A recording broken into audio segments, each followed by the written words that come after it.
Hello guys, welcome again to my channel. Good afternoon, good morning, good evening, wherever you are and whenever you're watching. And so today I just want to share a question that has been on my mind for a while now and my thoughts about that question. And the question is simply, who or what controls your prejudice? Yeah, that's the question. And I'm sure that would spark different reactions in different people. Some will be like, what? Control my prejudice? Prejudice in itself is supposed to be a negative word, right? So why are you talking about me owning prejudice? Well, in an ideal world, prejudice would in most cases be defined as a negative word. But I think it's fair to define it in our world as a kind of bias, towards certain things. I mean, that would do. Most times, it must be defined as something negative because in most cases it's based on very shallow information or no information at all whatsoever.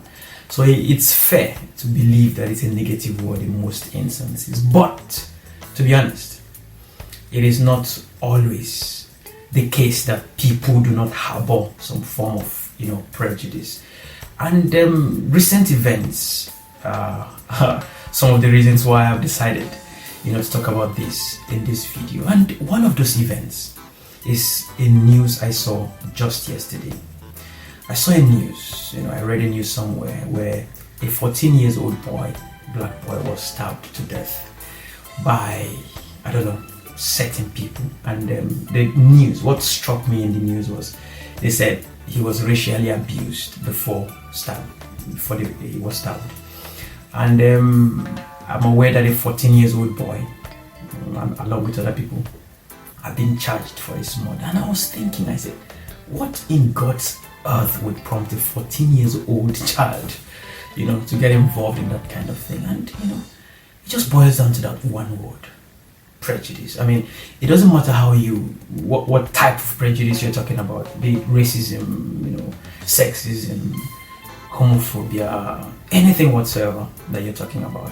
It just comes down to prejudice. And the basic thing is having preconceived ideas about certain things that informs or influence your decisions or actions towards that particular thing. Another example that really struck me recently is, the recent crisis, the recent Israel-Palestine crisis. I mean, it's an ongoing and a recurrent one, but every time that conversation comes up and you talk to people, you'd realize that most Christians would give you a version of the story that paints Israel as being right, and then most Muslims would paint a version of the story that makes Palestine as right. And then a typical example was, I was listening to certain radio and media stations, which of course, they have their different bias.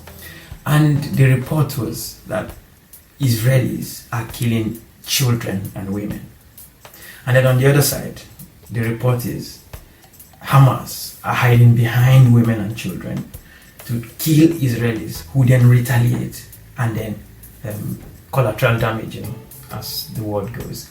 And so, depending on where you belong and what controls your thinking and the information you gather, we tend to take different positions and argue for this position with facts that you don't just know where these facts come from. But the event that actually prompted this conversation is the Meghan Markle, William Kate drama. Because I was scrolling through my phone recently and I realized that I was amazed at the kind of news I was seeing about Kate and William. Now, to set the records straight, I'm not a fan of monarchy. Monarchy wherever, I'm not a fan. And I don't expect anybody to be surprised because if the whole concept of monarchy is what the world was walking by, then people like me would be hopeless because our parents didn't quite achieve that much, So you shouldn't be surprised that I'm not a fan of monarchy. I do not believe that people should be special simply by reason of their birth. People should be special by the things they've been able to achieve and how they've been able to make themselves relevant. That's my personal position anyway. So don't think for any reason that I'm a fan of the whole monarchy and the whole royal family thing.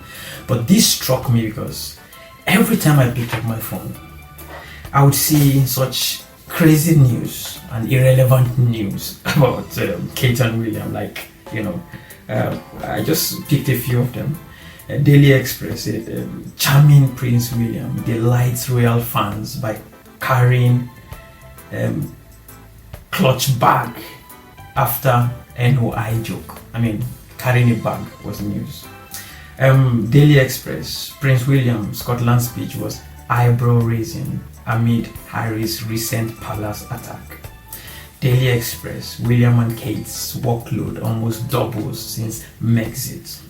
Royal Mail, William and Kate stop off for fish and chips at takeaway they visited as students. That's news. They stopped for chips and fish. People Royals, Kate Middleton and Prince William spot dog that resembles their late family pet. So they saw a dog, and that's news. 9.com.au, Prince William and Kate's royal tour of Scotland. All the best photos. Well, maybe some good photos to see. The Times and the Sunday Times, William and Kate, the royals' new big guns. 4th, Prince William and Kate's return to St. Andrew, where they met as students. So I was just looking at all this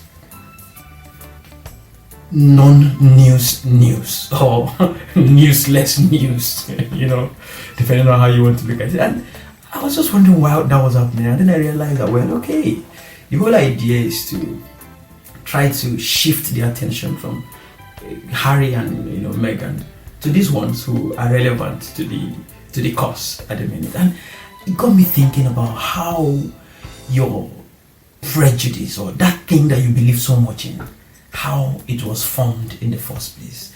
That belief that you hold so strong. Have you questioned yourself? How did you come about that belief? For some people, it's, the experiences of their parents, those things your mom and your dad shared with you, were the things that actually shaped your prejudice. For some people, it's some shallow information here and there that shaped their prejudice. But the truth is, prejudice is something that almost everybody harbors at some point.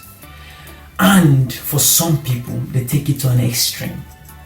But the question I want to ask, because if you are able to get to that point where you examine your prejudice, you can use it the right way, you can put it in the right places. And so that is the essence of this conversation. And a good way to look at it is, if you hate certain causes or certain things for genuine reasons, that is understandable. And provided you know that those reasons were put in you by your beliefs and by your extensive study and research and putting yourself in the shoes of the others, that's fine. But in a case where you allow the media, by media I mean the social media does a good work of that recently, they help you shape your idea on things, to things as vaccine hesitancy and all these things that we are seeing. It's the media helping people shape the way they think. And so it's high time we ask ourselves that simple question: who or what controls my prejudice? Is it actually me that determines what I should like and what I should hate, or certain people sitting in their their media houses and trying to control the way I think? That's the key question in this video. And the whole media trying to control people's thinking, if in certain parts of the world it's actually usually in certain parts of the world it's disheartening that the media does not even really know how much power they have. And I'm talking specifically about a country like Nigeria, where I saw something on one of the top TV channels recently. I wouldn't call the name so I don't sound like I'm attacking someone directly, but they gave audience and allowed a sitting governor who said he wants to be a president on their platform, and the guy sat down for those minutes or hours he spent with them just reading out lies.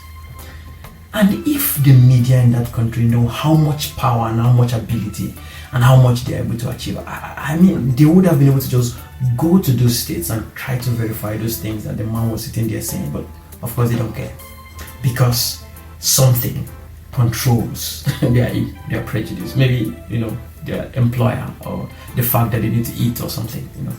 I don't know how anyone, even if the whole radio, the whole TV channel decides to go that path.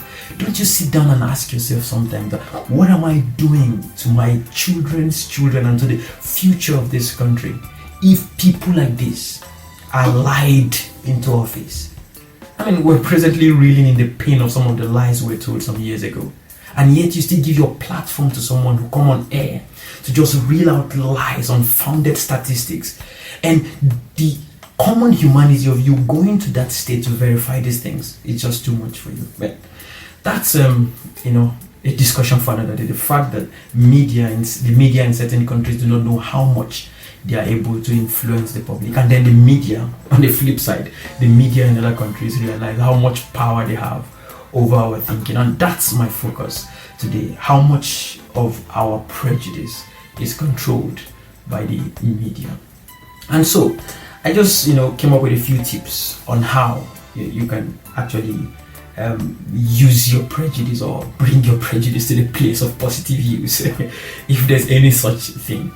So the first thing you need to do is you need to refuse to be cancelled. There's this thing, cancel culture, where people can no longer actually express their true feelings. It's gotten to a point now where people can hardly say in the public how they think or what they think about certain things.